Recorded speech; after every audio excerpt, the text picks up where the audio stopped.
very much for telling us all that great information. Our next speaker is Dr. W, and he's going to introduce himself and give the next speech. Thank you. Yeah. Thank you, Deborah. Thank you, Deborah. Press the button on the side. Is this all right? Yeah. Yeah, thank you very much. That's a hard act to follow. I'm gonna try to speak about 3 or 4 issues that emphasize what has just been said, that the legislature in this state has lost its way. They are operating not for us, the citizens. They are operating for some other ideology, some other principle, some other issue that has nothing to do with the health of Arizona and with the health of the people. You know, it's very interesting that the Constitution of the United States in its preamble speaks about one of its principles is to promote the general welfare. Right. And in this state, the Constitution says in its 1-sentence preamble to indicate, let me see if I got it here.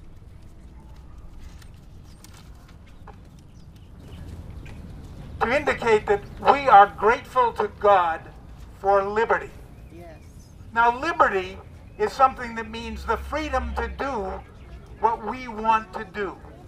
Neither of the principles of general welfare and liberty is being supported by this legislature. They have lost their way. Right. They have forgotten their mission. Yes. Yes. They are operating to remove from us principles that relate to the general welfare and principles that relate to our liberty. And I want to mention just 3 points. I'm a physician. I have worked all my life in the public service. I was the health officer for the correctional system in Massachusetts, the state health officer in North Dakota, and in Wyoming, medical director in Los Angeles, and for the last 8 years prior to up to 2005, I was the health officer in this county. And I've done everything I can to promote the general welfare for those who are the least of us, who are the poor, the disabled.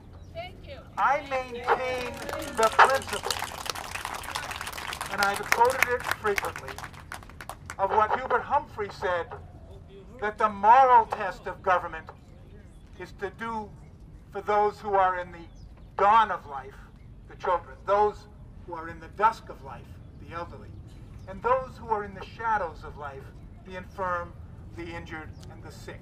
Yes. That is the job of government. That is the moral test of government. Now, how do you measure that moral test? Against this legislature terminating for 100 individuals on the Access Plan the right to get a life-saving operation, which would be a transplant that could save their lives. Especially after the public voted And once, after the public voted for it, and after these 100 people had been assured that they were eligible for access, they were brought onto the program, they were given a place in line, if you will. When there's a kidney or a liver or a heart, you will be already. And then to terminate that in November with no kind of ability to speak against it. Isn't that little more than premeditated murder? Yeah. It strikes me that that is the essence of cruel and unusual activities. Yeah. Something for which this legislature has to be criticized. Now, then, having done that, to save $1.3 million and the possible lives of 100 individuals, is life that cheap in Arizona? Are we so uninterested in our fellow citizens? Have they really, those people on the Access Health Plan, been so unkind, so difficult, so mean-spirited to this legislature that they deserve terminated from a life-promoting medical treatment? I don't think so. But then they're trying to go one step further and say, oh my gosh, we'll save more money if we take 280,000 people that we voted for on Prop 204, I think, several years ago, indicating that we wanted those people to be served by our Access program, because we, the people, felt that it was inhumane to have individuals who were poor, who were weak, who were sick, who were unemployed, who did not have an income over 133% of the poverty line, that we felt that it was inappropriate for us to support, to not be able to provide health care for that group of people. Now these legislators would cut that group off. And now they're even, and Mr. Biggs, Senator Biggs, would go one step further in his largesse to save the state $3 billion. He would terminate the entire program, throwing 1.3 million Americans, 1.3 million Arizonans, 1.3 million people who are defined by this state as medically indigent, throwing them off the rolls so they become one more additional group of people without health care. Shame, shame, shame. Now, I have a recommendation. My recommendation is that this legislature rethink their priorities and say maybe we could solve our budget problem by simply not sticking it to the poor, not sticking it to the children, not sticking it to the elderly. But maybe we should ask those at the upper end of the schedule to contribute to the welfare of this state. I don't ask this legislature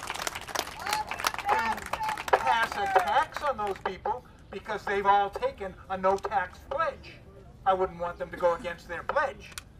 And we also have passed in this state a piece of legislation that says they have to have a 2/3 vote in order to raise taxes. But I would urge that they incorporate a mandatory loan for people over $100,000 to pay not 1.5% of their income as income tax, which is what they pay today. Wow. But to double that, make it 3 or 4%, and 4% on somebody earning $1 million a year or $500,000 a year, is that going to make it impossible for them to get the transplant they need? Is that going to make it impossible for them to send their children to private school, or will they have to send them to the public school and sit with 50 other poor kids? Or are we asking this group to deny themselves the pleasures of the Arizona environment by asking for another 2% as a loan, which then could be repaid by deducting future taxes from the money that was loaned this time? If we were to do that, if the state legislature would say everyone over 100, 150,000, 200,000 would pay double their current income tax, that would generate something on the order of $2 billion every year, enough to pay for the deficit from last year, certainly a big step in the right direction, and our children wouldn't have to be cut out.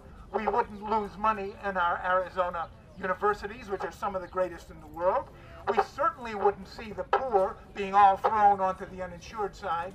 We would be able to stand tall, and the rich could stand tall and say, we contributed to the return of Arizona as a humane, sympathetic, understanding state based on the best values of human beings, God, Christianity, and the rest.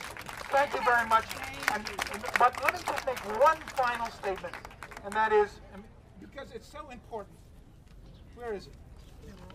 In 1924, in his closing arguments to the jury on the Leopold and Loeb case, Clarence Darrow said the following: I am pleading for life, understanding, charity, kindness, and the infinite mercy that considers all. I am pleading that we overcome cruelty with kindness and hatred with love. I know that the future is on my side. That, ladies and gentlemen, is my plea for this legislature.